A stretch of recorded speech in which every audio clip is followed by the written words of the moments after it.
സ്വാഗതം ആശംസിച്ച ബഹുമാനായ ജില്ലാ കളക്ടർ വ്യവസ്ഥ വിശുദ്ധാതിഥികളായിരിക്കില്ല. ഇവിടെ ബഹുമാനപ്പെട്ട MLA മോഹൻ, അതുപോലെ TV സുരേഷ്, വിജി തുടങ്ങിയിട്ടുള്ള സുഹൃത്തുക്കൾ, അതുപോലെ രക്തകുമാർ ജില്ലാ പഞ്ചായത്ത് പ്രസിഡന്റ്, വൈസ് പ്രസിഡന്റ്, എൻ്റെ കേരളം എന്ന മുഖ്യദേശത്തോടുകൂടി രണ്ടാം പിണറായി വിജയൻ സർക്കാരിൻ്റെ 4ാം വാർഷികം കേരളമാക്കി. എൻ്റെ കേരളം 2025 പ്രദർശന വിപണന മേള നിങ്ങളുടെ അനുവാദത്തോടെ അനുഗ്രഹത്തോടെ പ്രാർത്ഥനയോടെ പ്രതിദീപം കൊടുത്തി ഭക്താദരപൂർവ്വം സ്നേഹനിർഭരമായി വിനയഭരിതമായി ഉദ്ഘാടനവും നിർവഹിച്ചതായി സന്തോഷപൂർവ്വം അറിയിച്ചു. ഇവിടെ ബഹുമാനിയായ ജനപ്രതിനിധികൾ ഉൾപ്പെടെയുള്ളവർക്ക് സംസാരിക്കാനുള്ളത്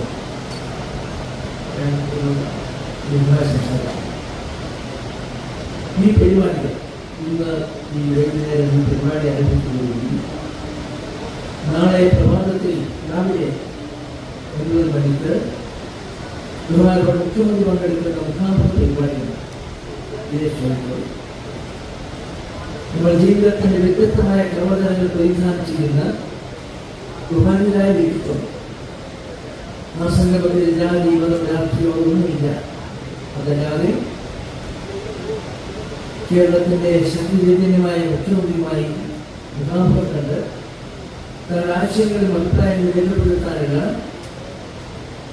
ഒരു സവിശേഷമായ സാഹചര്യം സൃഷ്ടിക്കാനാണ് മുഖ്യമന്ത്രി മുഖാമുഖ പരിപാടിയിലൂടെ നിർവഹിച്ചത്.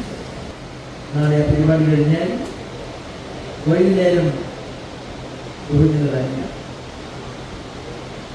ഇടതുപക്ഷ ജനാധിപത്യ സർക്കാരിന്റെ വിനായകനായി കേരളത്തിലെ ശക്തിചൈതന്യമായി മാറിയ ഈ പിണറായി വിജയൻ അദ്ദേഹത്തിന്റെ കർമ്മനിരതമായ പ്രവർത്തനങ്ങൾ കൊണ്ട് കേരളം ഇന്ന് നേടിയെടുത്ത അഭിമാനകരമായ നേട്ടങ്ങളുടെയും പുരോഗതിയുടെയും നേർക്കാഴ്ചകളെ കുറിച്ചൊന്നും നിങ്ങളോട് ഞാൻ പങ്കെടുക്കേണ്ട കാര്യമില്ല.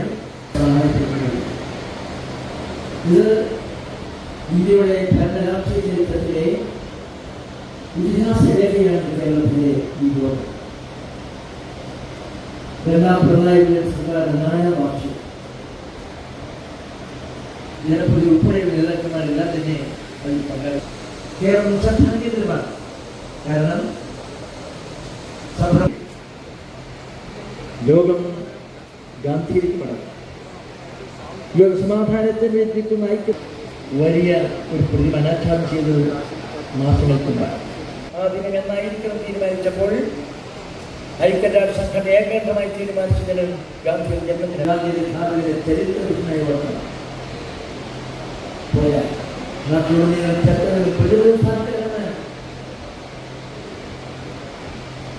മറുപടി പറയേണ്ടവരും പരിശീലിക്കേണ്ടവരും അവിടെ ഉണ്ടായിരുന്നു. ആത്മധൈര്യവും മക്കളോട് മുഖ്യമന്ത്രി ഉണ്ടായി.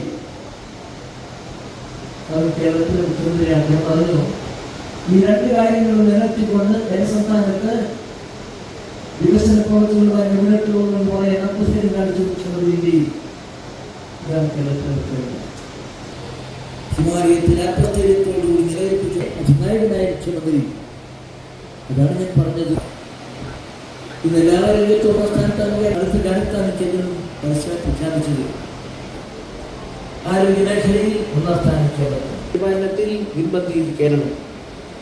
അങ്ങനെ ഒരുപാട് 1ാം സ്ഥാനങ്ങളും ഡിപ്പാർട്ട്മെന്റ് ജനപ്രതി ഉൾപ്പെടെ എല്ലാവരും അവരുടേതായ പങ്ക് വഹിച്ചിട്ടുണ്ട്. അതുകൊണ്ടാണ് ഈ കൊച്ചു കേരളം വിദ്യാഭ്യാസ രംഗത്ത് 1ാം സ്ഥാനത്ത് നടത്തിയ പഞ്ചായത്തുകളിൽ സ്ഥാപനം. അതോടൊപ്പം